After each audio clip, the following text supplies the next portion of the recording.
Good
morning, everybody.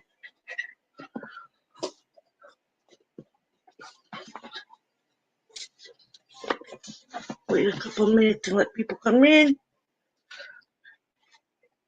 Hope everybody is having a good Sunday morning so far. I will probably be changing the Sunday meeting to doing it later in the afternoon, so that way other people can make it. Thank you, Will, for letting me know I'm heard and seen. Check my Facebook side.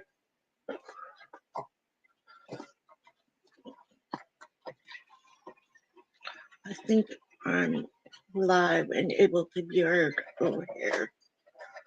Let's go here. Yep, can you hear me?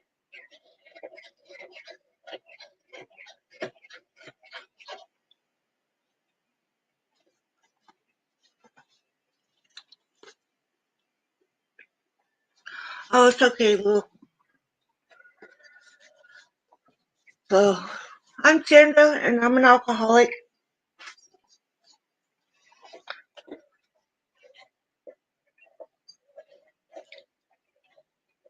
God, grant me the serenity to accept the things I cannot change, the courage to change the things I can, and the wisdom to know the difference.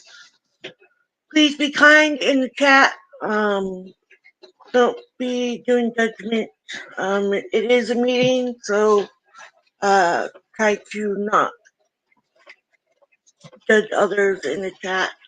And just because they're here does not mean that they are the alcoholic who suffers. They might be trying to help a friend or a family member, and sometimes just coming here helps them to know what to say, how to go about helping that person that they're trying to help.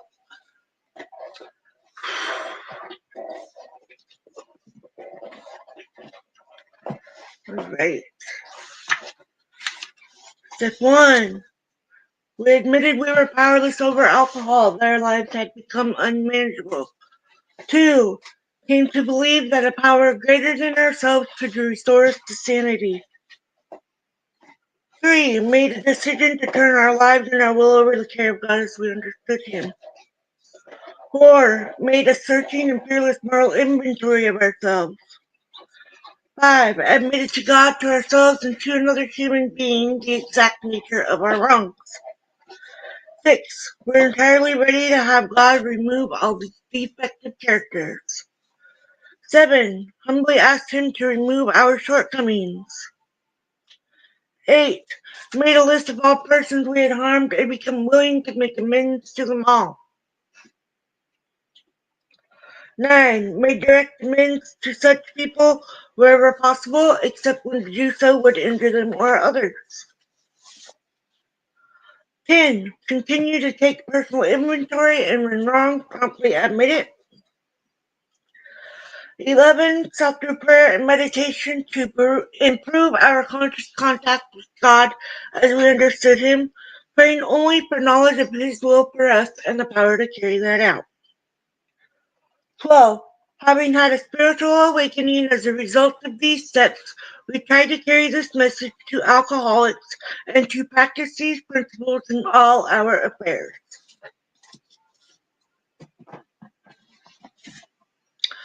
I do put in the description what we're reading, the page, and the story. But if you don't have a book, it's alright. I'm going to read it anyway. And please, if the AA meetings help you, subscribe and hit the notification bell. I also do adventure videos on here too. So please subscribe. The Keys of the Kingdom, page 268.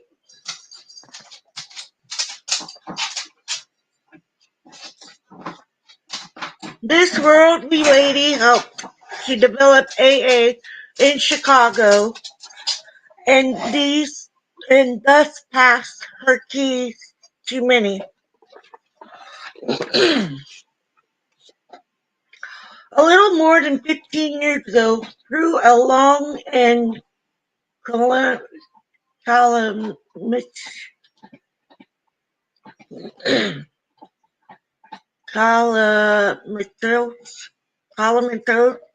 series of shattering experiences, I found myself being helpless, propelled toward total destruction. I was without power to change the course of my life that my life had taken. How I had arrived at this tragic impasse, I could not have explained to anyone. I was 33 years old and my life was spent.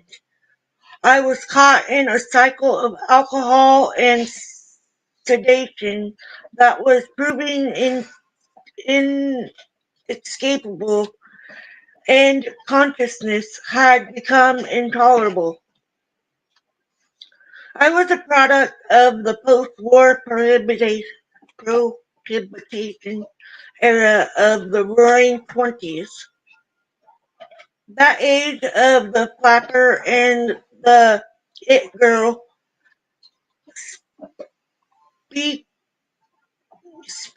species, and the hip blast, the boyish Bob and the drugstore cowboy, John Held Jr. and F. Scott Fitzgerald, all generously sprinkled with a patent certificate. This long word. Sophistication. To be sure, this had been a dizzy and confused interval, but most everyone else I knew had emerged from it with both feet on the ground and a fair amount of adult maturity. Nor could I blame my dilemma on my childhood environments. I couldn't have chosen more loving and consistent parents. I was given every advantage in a well-ordered home. I had the best schools, summer camps, resort vacations, and travel. Every reasonable desire was possible of attainment for me. I was strong and healthy and quite athletic. I experienced some of the pleasures of social drinking when I was 16. I definitely liked everything about alcohol, the taste, the effect, and I realize now that a drink did something for me or to me that was different from the way it affected others. It was long before any party without drinks was a dud for me.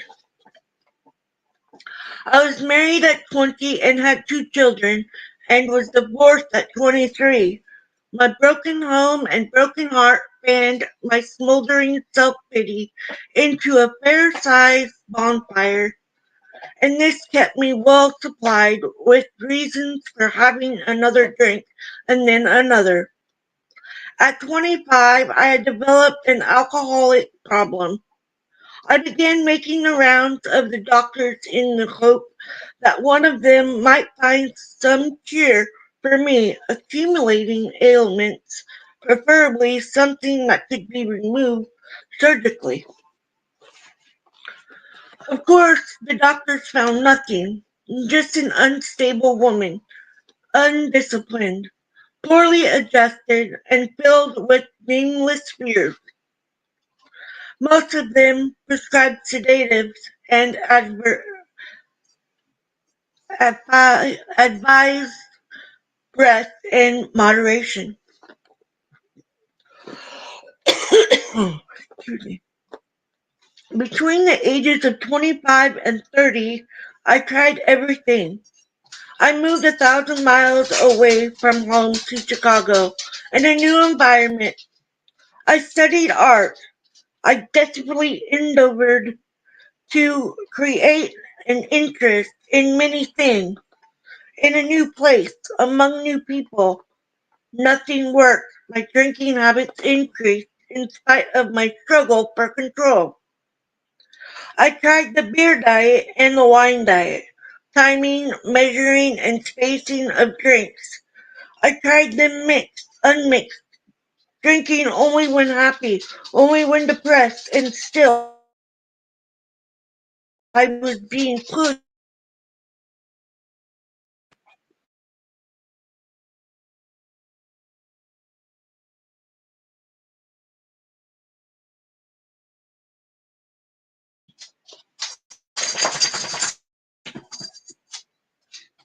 Something happened to my basement camera. There it is. Completely beyond my control. I couldn't stop drinking. I would hang on to sobriety for short intervals, but always there would come the tide of an overpowering necessity to drink, and as I was engulfed in it, I felt such a sense of panic that I really believed I would die if I didn't get that drink inside. Needless to say, this was not pleasurable drinking. I had long since given up any pretense of the social cocktail hour. This was drinking in sheer desperation, alone and locked behind my own door, alone in the relative safety of my home, because I knew I dare not risk the danger of blacking out in some public place or at the wheel of a car. I could no longer gauge my capacity, and it might be the second or the 10th drink that would erase my consciousness. Will you lay down? The next 3 years saw me in sanitariums, once in a 10-day coma. This dog's like, you wait until I go live to do all this noisy stuff. Now he's gonna eat and make even more noise. Crazy dog. From which I very nearly did not recover, in and out of hospitals or confined at home with day and night nurses. By now I wanted to die, but had lost the courage even to take. Yeah. I did not know how or why this had happened to me, and all the while my fear fed a growing conviction that before long it would be necessary for me to be put away in some institution. People didn't behave this way outside of an asylum. I had heart sickness, shame, and fear bordering on panic and no complete escape any longer, except in oblivion. Certainly now anyone would have agreed that only a miracle could prevent my final breakdown. But how does one get a prescription for a miracle? Will you please, any other time you stand at the dish and eat, and now you think you need to walk around with every biteful? He is literally a crazy dog.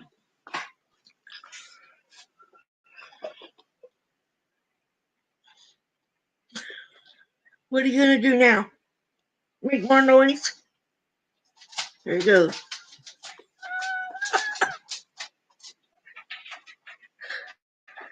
For about 1 year prior to this time, there was one doctor who had continued to struggle with me.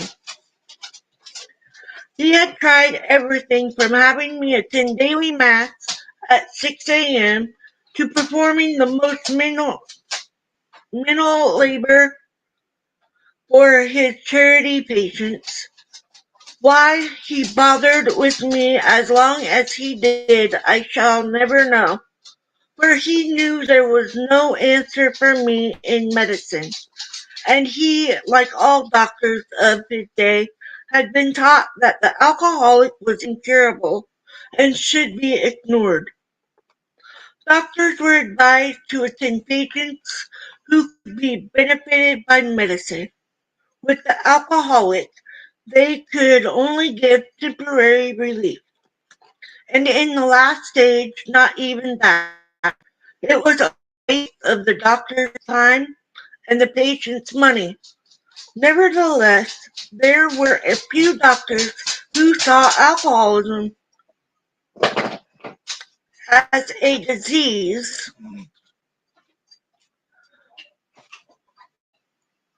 Are you done yet, mister?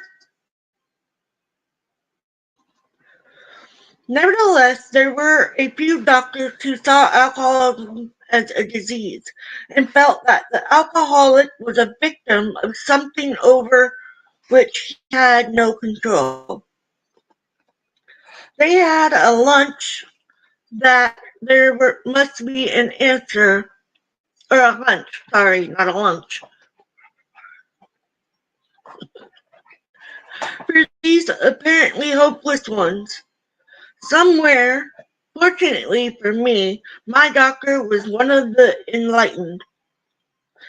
And then in the spring of 1939, a very remarkable book was rolled off a New York press with the title Alcoholics Anonymous. However, due to the financial difficulties, the whole printing was, for a while, held up and the book received no publicity, nor, of course, was it available in the stores. Even if one knew it existed, but somehow my good doctor heard of this book, and he also learned a little about the people responsible for its publication. He sent to New York for a copy, and after reading it, he tucked it under his arm and called on me. That call marked the turning point of my life. Until now, I had never been told that I was an alcoholic. Few doctors will tell a hopeless patient that there is no answer for him or for her. But this day, my doctor gave it to me straight and said, people like you are pretty well known to the medical profession. Every doctor gets his quota of alcoholic patients. Some of us struggle with these people because we know that they are really very sick. But we also know that short of some miracle, we are not going to help them except temporarily, and they that they will inevitably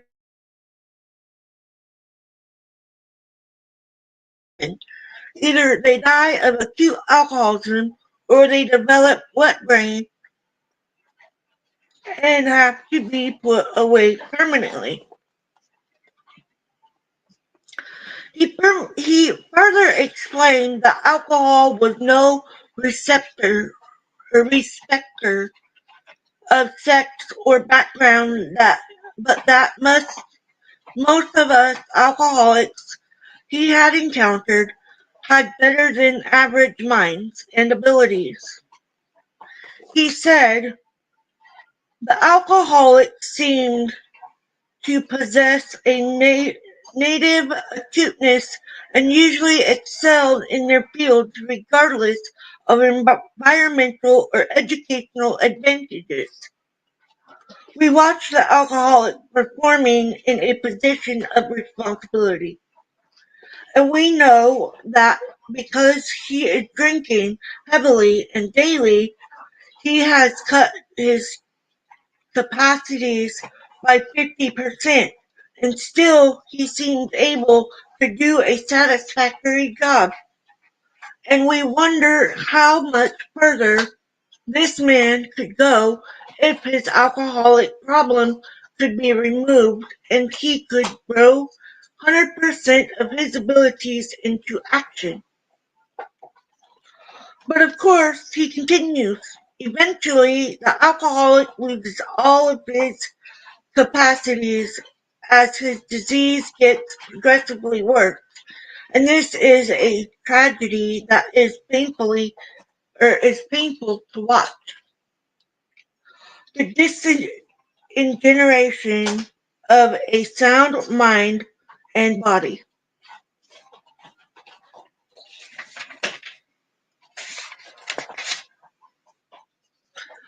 Then he told me there was a handful of people in Akron and New York who had worked out a technique for arresting their alcoholism. He asked me to read the book Alcoholics Anonymous. This one, the big book, is what we call it. He asked me to read the book of Alcoholics Anonymous, and then he wanted me to talk with a man who was experiencing success with his own this man could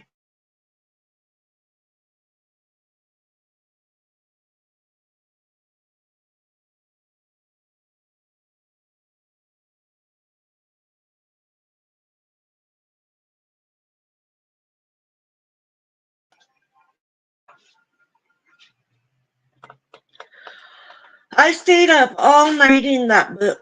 For me, it was a wonderful experience. I explained so much it explained so much I had not understood about myself. And best of all, it promised recovery if I would do a few simple things and be willing to have the desire to drink removed. Here was hope. Maybe I could find my way out of this agonizing existence. Perhaps I could find freedom and peace and be able once again to call my soul my own. I think I'm going to stop there.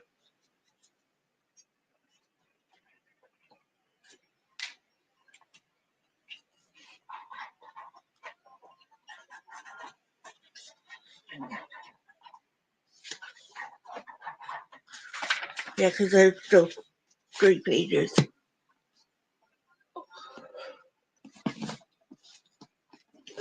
So if we stop and think about it, back in the days that this was first being written, they didn't have what they didn't have all the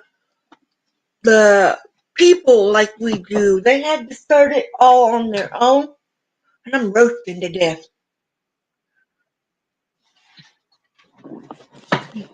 Thank you for turning the fan on. we had to start. They had to start the steps on their own without knowing what to do, and it's that way for every alcoholic. I know for me, I didn't know what to do. All I knew was that the alcohol was not good for me, and that I needed to quit drinking,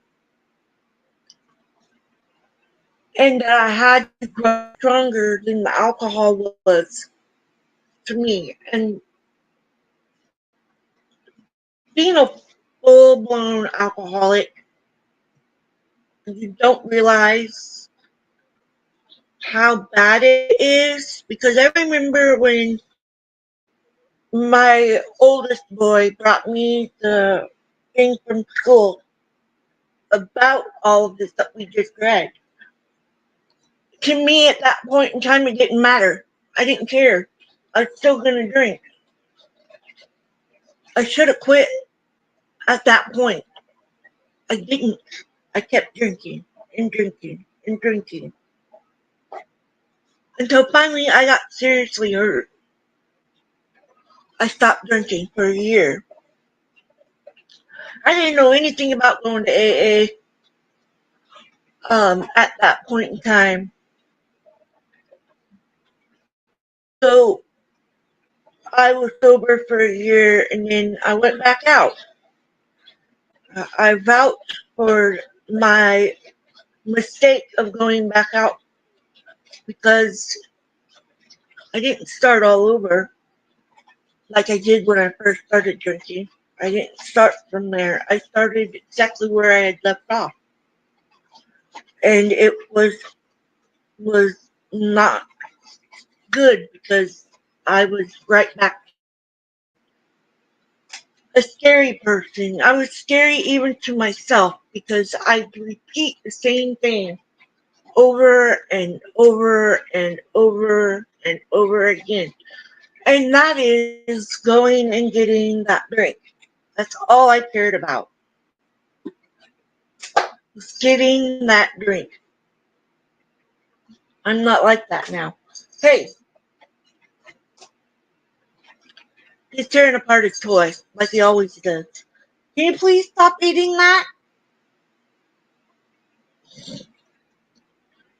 But now we have these things that we can use, and people can help with sobriety and getting sober, and that's just by sharing our stories about the alcoholism or whatever that addiction is. And it actually works if you're willing to work your steps and do the work that needs to be done for you to be sober and stay sober. And it's an everyday task that we need to do to stay that way, to not go back out, to enjoy life and find that, I'm home all the time. And I find watching videos is something for me to do that I like to do. I like to just watch different things. And I'm not really one to be around a big crowd of people. And um, so when I started my AA journey, I started at a small group, and I still will only go to a small group because in that way, for me, I can share more of my story with these people that I relate to and feel that I'm not being judged at, and all of those things. And that's what it is you don't pass the judgment um, on their story or anything like that, because you never know if they have been in a worse situation. And judging someone is really hurtful. And just being there for somebody to listen to having that person there to listen when you're trying to uh, explain how your day was or what happened during a certain time of your life. It doesn't matter who it is. If they're there listening, speak. Just talk about it. Because after all, you're not alone. There's a lot of us who struggle and keep on the path of being sober, alcoholic, and you know being a part of society and being a part of life, um, being a part of a family, and just living life and to its fullest if you can. Because some people are, they're at home and can't get out. And that's why I started doing the ones online because I know that there's people like me out there that can't get out and can't go to a meeting and all of those things. And that's why I decided to share my sobriety journey here, my AA here, and just try to help the next person the best way I can. And be encouraging for others and letting them know that there is a way out of being the drunk, the drinking alcoholic. You can be sober and live a better life. And I'm going to go ahead and read the daily reflection and then let you guys go because I am going to see my parents today. December 15th, doing anything to help. I don't know how this always works out, but usually what I read in the book relates to what I'm reading in the daily reflection. Doing anything to help. Offer him, the alcoholic, friendship and fellowship. Tell him or her that if he or she wants to get well, you will do anything to help. Alcoholics Anonymous, page 95.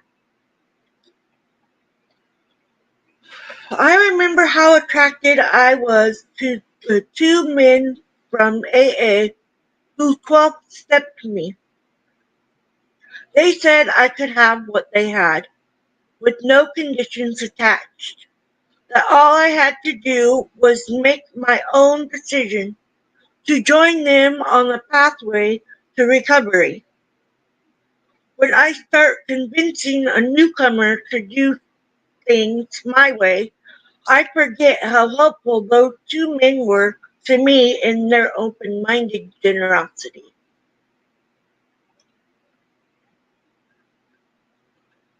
Open-minded generosity, and that is just by welcoming newcomers and old timers and those who are just wanting that fellowship. And that's why we do what we do in sharing our stories and being a positive for the sobriety.